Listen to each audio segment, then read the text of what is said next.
तो हेलो दोस्तों, आप सभी का एक बार फिर से स्वागत है हमारे इस YouTube channel point of study में। दोस्तों आज हम बात करने वाले केमिस्ट्री का VBI गेसिंग क्वेश्चन जो कि हम लेकर आए हैं मैट्रिक की परीक्षा 2022 में जो देने वाले जो भी छात्र छात्राएं हैं उसके लिए ये वीडियो काफ़ी हेल्पफुल साबित होने वाला है। जी हाँ दोस्तों, तो आपको मैं इस वीडियो में बताऊंगा ऐसे गेसिंग क्वेश्चन जो कि 60 प्लस जो है ना गेसिंग क्वेश्चन बताऊंगा जिससे यही क्वेश्चन आएगा और इससे बाहर एक भी क्वेश्चन नहीं आएगा। तो इस वीडियो को शुरू से अंत तक जरूर देखिएगा।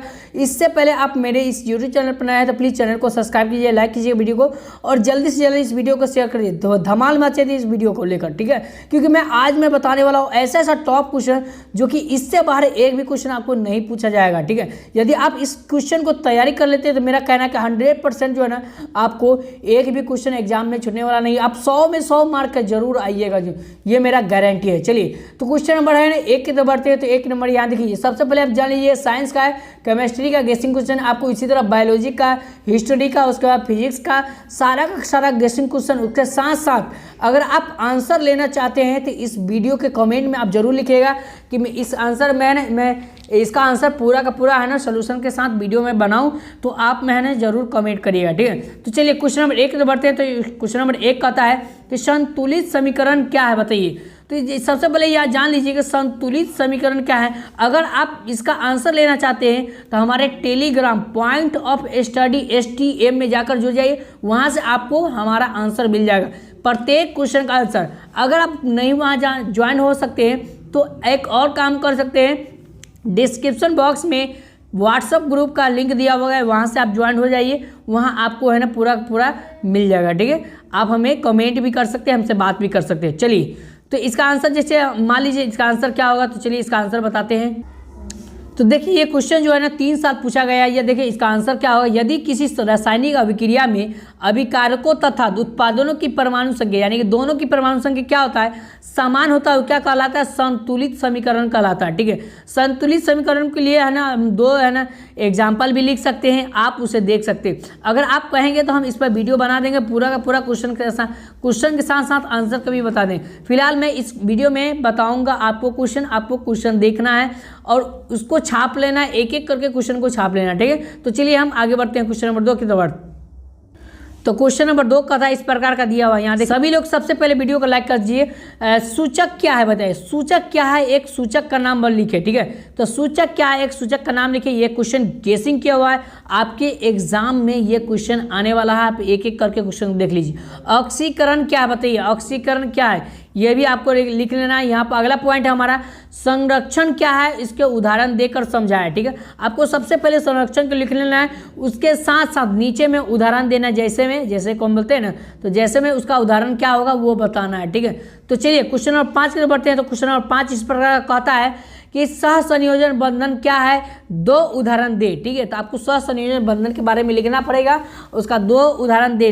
ठीक है, अगर इससे आप सभी का आंसर लेना चाहते हैं, मैं बार बार बोल रहा हूँ, अब हमें कमेंट बॉक्स में जरूर बताइए, आपको मैं आंसर के साथ बिल्कुल ईजी भाषा में बताऊंगा। ठीक है, चलिए क्वेश्चन नंबर 6 को बढ़ते हैं। तो 6 कहता है कि अम्ल व भस्म में 2 अंतर लिखे। ठीक है, या आपसे एक और क्वेश्चन किया जा सकता है, अम्ल व क्षार में अंतर स्पष्ट करें। ठीक है, आप दोनों तरफ से क्वेश्चन को सॉल्व कर सकते हैं। ठीक है, तो चलिए क्वेश्चन नंबर 7 को बढ़ते हैं। तो 7 कहता है सजातीय श्रेणी क्या है, एक उदाहरण दे बताइए। तो सजातीय श्रेणी क्या है इसके बारे में आपको डिटेल्स लिखना है। ये सभी 2 मार्क्स का क्वेश्चन है, जो भी मैं बता रहा हूँ 2 मार्क्स का क्वेश्चन है। ये आपके 2022 में जो है ना टैली करने वाला, मैं बोल रहा हूँ 100% यही क्वेश्चन आएगा, इससे बाहर कुछ नहीं आएगा। ठीक है, अगर नहीं आएगा तो मैं डिलीट वीडियो कर दूंगा। ठीक है, तो चलिए वीडियो को देखते रहिए, पहले लाइक कर दीजिए।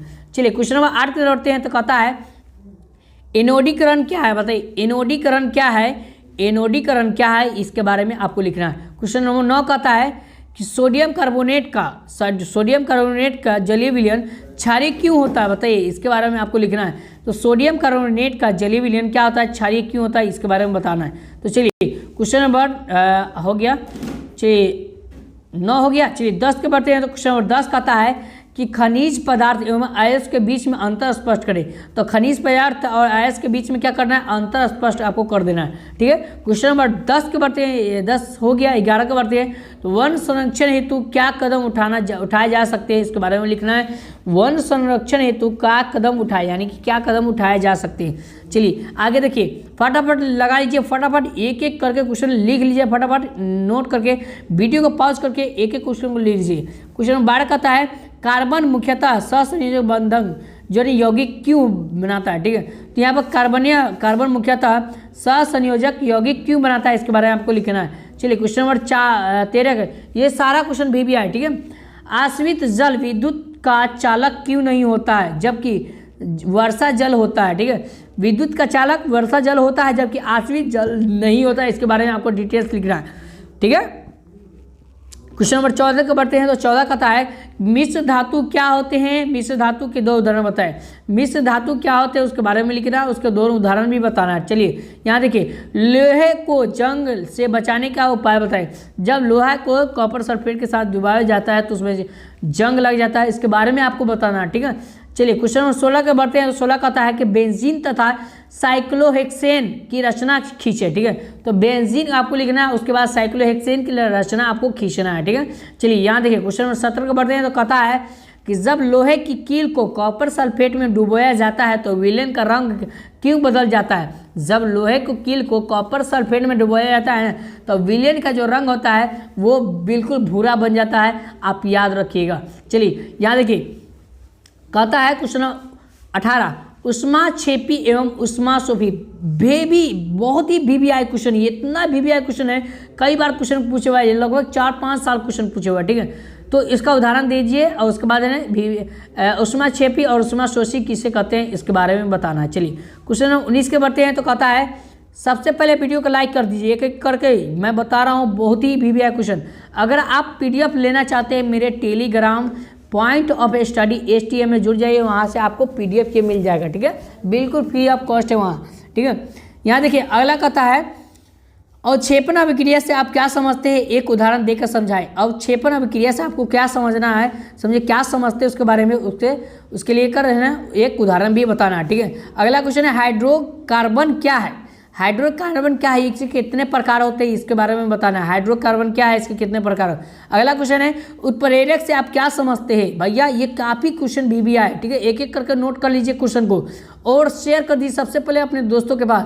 अगर हमारे साथ जुड़ना चाहते हैं तो ये मेरा नंबर, कॉन्टैक्ट नंबर, इससे आप जुड़ सकते हैं। आप पॉइंट ऑफ स्टडी STM में जाकर जुड़ सकते हैं टेलीग्राम में। ठीक है, चलिए यहाँ देखिए अगला क्वेश्चन है क्वेश्चन नंबर 22 कहता है हाइड्रोजनीकरण क्या है, इसका औद्योगिक अनुप्रयोग लिखना है। ठीक है, ये क्या होता है, ठीक है, इसके बारे में बताना है। ठीक है, तो यहाँ कुछ ये ऐसा होता है। ठीक, हाँ अगला है प्लास्टर ऑफ पेरिस का निर्माण की विधि का उपयोग लिखे। ठीक है, प्लास्टर ऑफ पेरिस का निर्माण लिखना है, उसकी विधि का उपयोग लिखना है, उसकी विधि क्या होता है उसके बारे में बताना है। चलिए तो क्वेश्चन नंबर आगे बढ़ते हैं। तो क्वेश्चन नंबर 24 कहता है संयोजी इलेक्ट्रॉन क्या है। संयोजी इलेक्ट्रॉन के बारे में आपको लिखना है, समझिए। और उसके बाद सोडियम परमाणु के स्थित संयोजी इलेक्ट्रॉन की संख्या क्या होता है उसके बारे में लिखना है। ठीक है, चलिए क्वेश्चन नंबर 25 के बढ़ते हैं। तो कहता है एथेनॉल से एथेनोइक अम्ल में परिवर्तन को ऑक्सीकरण अभिक्रिया क्यों कहा जाता है। एथेनॉल से एथेनोइक अम्ल के परिवर्तन में ऑक्सीकरण अभिक्रिया क्यों कहा जाता है, इसके बारे में आपको लिखना है। चलिए अगला देखिए क्वेश्चन नंबर 26 प्रयोगशाला में मीथेन गैस बनाने की विधि एवं क्लोरीन के साथ इसके रासायनिक अभिक्रिया को लिखे, इसके बारे में लिखना है। ठीक है, चलिए बहुत ही अच्छे क्वेश्चन है, बहुत अच्छे मेरे बाबू। सबसे पहले वीडियो को लाइक कर दीजिए, शेयर कर दीजिए अपने दोस्तों के पास। ठीक है, समावता किसे कहते हैं, समावयता किसे कहते हैं, उदाहरण दे, इसके बारे में लिखना है आपको। समावता किसे कहते हैं उसके बारे में उदाहरण भी देना है। आप एक एक क्वेश्चन को देख लीजिए। अगला कहता है साबुन तथा अपमर्जक में अंतर स्पष्ट करिए। ये तो क्वेश्चन काफ़ी VVI क्वेश्चन है, बहुत बार ये क्वेश्चन पूछे हुआ है, सेंटर एग्जाम में ये क्वेश्चन भी पूछा गया था। चलिए ब्लीचिंग पाउडर बनाने की विधि को उपयोगिता क्या है उसके बारे में लिखना है। तो ब्लीचिंग पाउडर के बारे में आपको लिखना है, उसका उपयोग क्या है ये इसके बारे में लिखना है। ठीक है, क्वेश्चन नंबर 30 पे बढ़ते हैं। तो 30 कहता है धातु क्या है, इसके विभिन्न चरणों को लिखें। ठीक है, तो आपको धातु के बारे में लिखना है।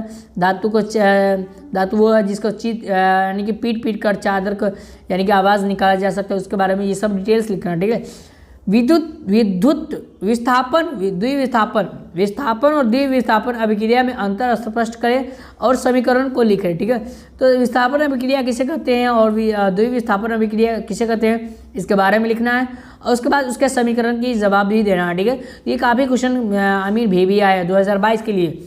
चलिए, वियोजन अभिक्रिया एवं संयोजन अभिक्रिया के लिए एक समीकरण लिखें।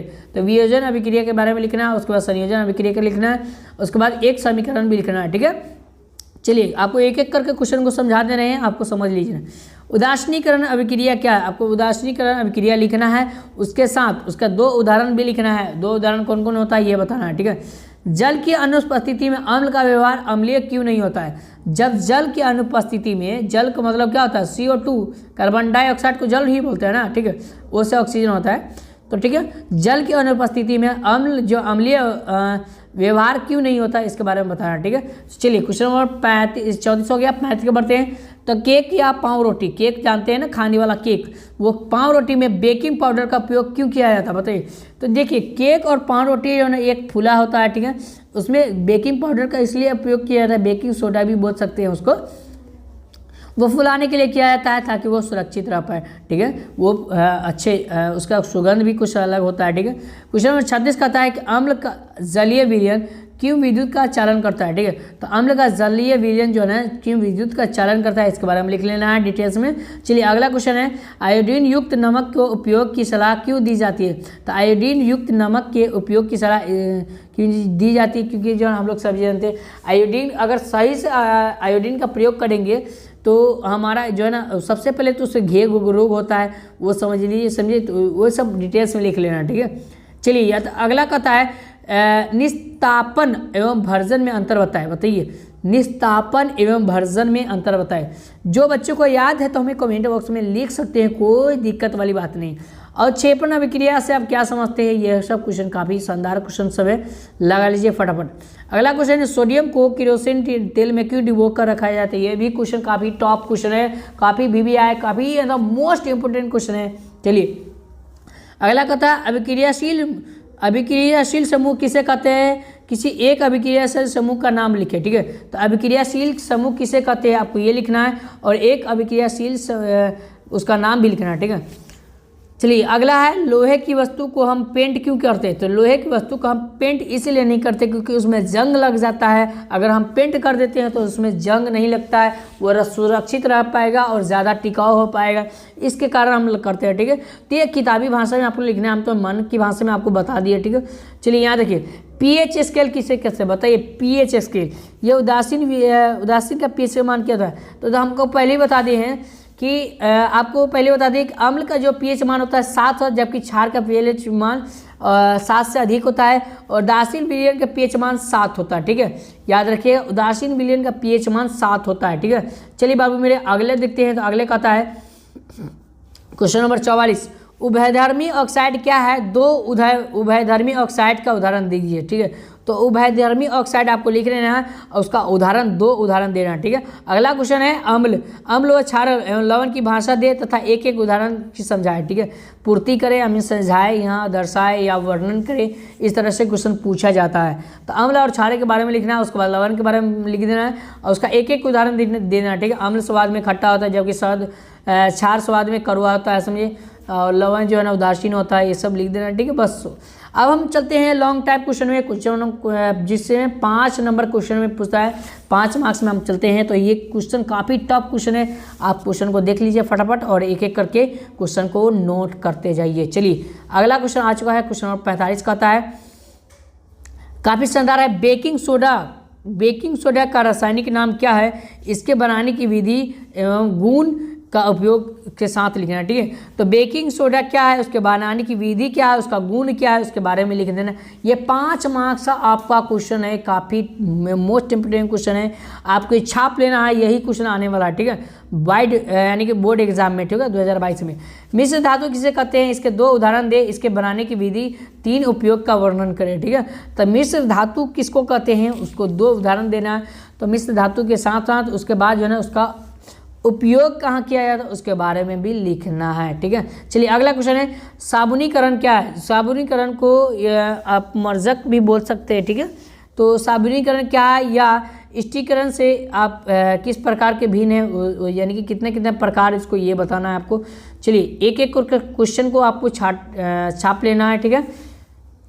चलिए मेरे बाबू अगला क्वेश्चन देखिए यहाँ पर, अयस्कों से धातु के निष्कर्षण में प्रयुक्त चरणों को लिखें। अयस्कों से धातु के निष्कर्षण में क्या करते हैं, प्रयुक्त चरण को लिखना है, ठीक है। तो क्वेश्चन नंबर 49 हो गया, आप देख लीजिए क्वेश्चन नंबर 49। चलिए हो गया।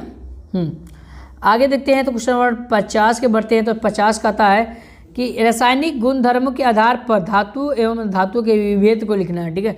उसका विभेद क्या है, उसका संरचना क्या है, उसके बारे में लिखना है और किस पर, रासायनिक गुणधर्मों के आधार पर, ठीक है। ये सब काफ़ी क्वेश्चन बहुत ही मोस्ट इम्पोर्टेंट है। प्राकृतिक में कार्बनिक यौगिक की अत्यधिक जनसंख्या के कारण लिखे और उसका उल्लेख भी करना है, ठीक है। तो कार्बनिक यौगिक के बारे में बताना है, ठीक है। चलिए यहाँ देखिए, तो आप लोगों को इसमें लगाना है प्राकृतिक में कार्बनिक यौगिक जो है ना उसका अधिक जनसंख्या क्या है उसके बारे में उल्लेख कर देना, बस आपको दर्शा देना है। अगला क्वेश्चन है मेंडलीव आवर्त सारणी तथा आधुनिक आवर्त सारणी में अंतर स्पष्ट करना। यह भी क्वेश्चन काफ़ी बहुत ही मोस्ट इंपोर्टेंट है। मेंडलीव आवर्त सारणी में कितने तत्व ज्ञात किए थे, ये हमें कमेंट बॉक्स में जरूर लगाइए, ठीक है। अगला क्वेश्चन है इथेनॉल की प्राप्ति किन विधि के द्वारा इथेनॉल के द्वारा उपयोग किया जाता है, उसका उपयोग के लिए लिखना है, ठीक है। तो एथेनॉल की प्राप्ति के लिए किन विधि का उपयोग करेंगे समझिए, उसके बारे में लिखना और एथेनॉल के 2 उपयोग भी लिखना है, ठीक है। चलिए यहाँ देखिए आगे हम लोग चलते हैं। तो क्वेश्चन नंबर 54 कहता है, देखिए एक एक क्वेश्चन को देख लीजिए फटाफट। जस्ता के अयस्क से जस्ता निष्कर्षण करने के सिद्धांत का उल्लेख करना है, ठीक है। तो जस्ता के अयस्क से जस्ता निष्कर्षण करने का सिद्धांत उसका उल्लेख करना है। अगला क्वेश्चन है लोहे के एक प्रमुख अयस्क का नाम बताएं एवं सूत्र की लिखें। इस अयस्क का सांद्रण कैसा होता है उसके बारे में बताना है। तो लोहे के प्रमुख अयस्क का नाम बताना है, ठीक है। उसका सूत्र भी लिखना है और अयस्क का सांद्रण लिखना है, ठीक है। अब हम लोग चलते हैं संरचना सूत्र। संरचना सूत्र जिस बच्चों को नहीं आता है तो हमें कमेंट बॉक्स में जरूर बताइएगा, सर हमें संरचना सूत्र बता रहे। तो अगले वीडियो में आपको लाइव टू लाइव जो पढ़ाऊँगा संरचना सूत्र और ऐसा ट्रिक से पढ़ाऊँगा कि जो मैं जो सिखाऊंगा आपको वो काफ़ी इजी से सिखाऊंगा और आपके दिमाग में छप जाएगा ये क्वेश्चन, ठीक है। तो अगला क्वेश्चन है यहाँ देखिए प्रोपेनॉल का संरचना सूत्र क्या होता है आपको ये बताना है। तो प्रोपेनॉल का संरचना सूत्र क्या होता है, चलिए आपको हम बता देते हैं।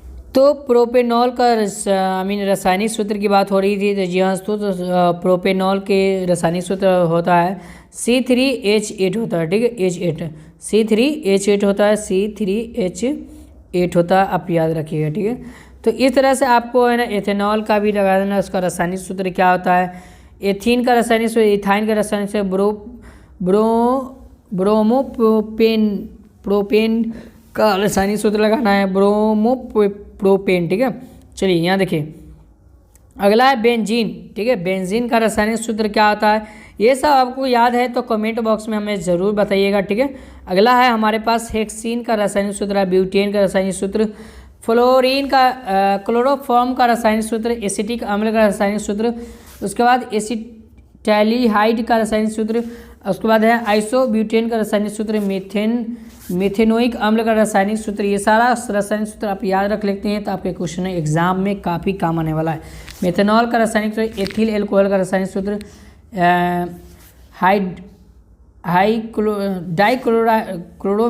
डाइक्लोरोमीथेन का रासायनिक सूत्र बताना है।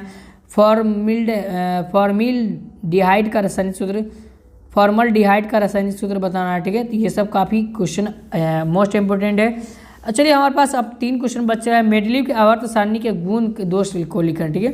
तब मेंडलीव के आवर्त सारणी के गुण उसके दोष लिखना है। उसके बाद अगला क्वेश्चन है एथेनॉल क्या है, इसका सामान्य सूत्र दीजिए। उसके बाद इसे कैसे बनाया जाता है उसके 2 उपयोग भी लिखना है, उसके उपयोग भी लिखना है, ठीक है।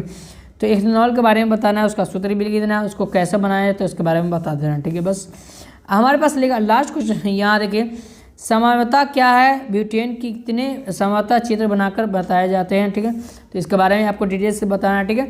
अगर हमारे यूट्यूब चैनल पर पहली बार विजिट कर रहे हैं तो चैनल को सब्सक्राइब कर लीजिए, लाइक कर दीजिए, वीडियो को शेयर कर दीजिए सबसे पहले, और टेलीग्राम में हमारे टेलीग्राम में जुड़ जाइए पॉइंट ऑफ स्टडी STMS ने, वहाँ से आपको है ना पूरा का पूरा PDF मिल जाएगा और इस नंबर पे हमें कमेंट कर सकते हैं। एक बार और बताना चाहता हूँ, यदि आप कोई भी मैट्रिक परीक्षा 2022 में देने वाले हैं, जो भी छात्र छात्राएँ हमसे कांटेक्ट कर सकते हैं क्वेश्चन के लिए। फाइनल एग्ज़ाम में जो क्वेश्चन होता है आपको 1 घंटा पहले दे दिया जाएगा, ठीक है। 1 घंटा पहले दे दिया जाएगा आपको क्वेश्चन, हमसे कांटेक्ट कर लीजिए। कांटेक्ट का नंबर है, ये दोनों नंबर हमारा ही है, ठीक है। कांटेक्ट नंबर आप इसे कांटेक्ट कर सकते हैं, आपको भी डिटेल्स में बता देंगे, पर्सनल आपको सेंड किया जाएगा। चलिए, तो ये वीडियो अगर अच्छा लगे तो प्लीज़ लाइक कीजिए, सब्सक्राइब कीजिए। चैनल पर पहली बार विजिट कर रहे हैं तो शेयर कर दीजिए चैनल को, ठीक है। फिर मिलते हैं आपको नेक्स्ट वीडियो में, तब तक के लिए आप सभी का एक बार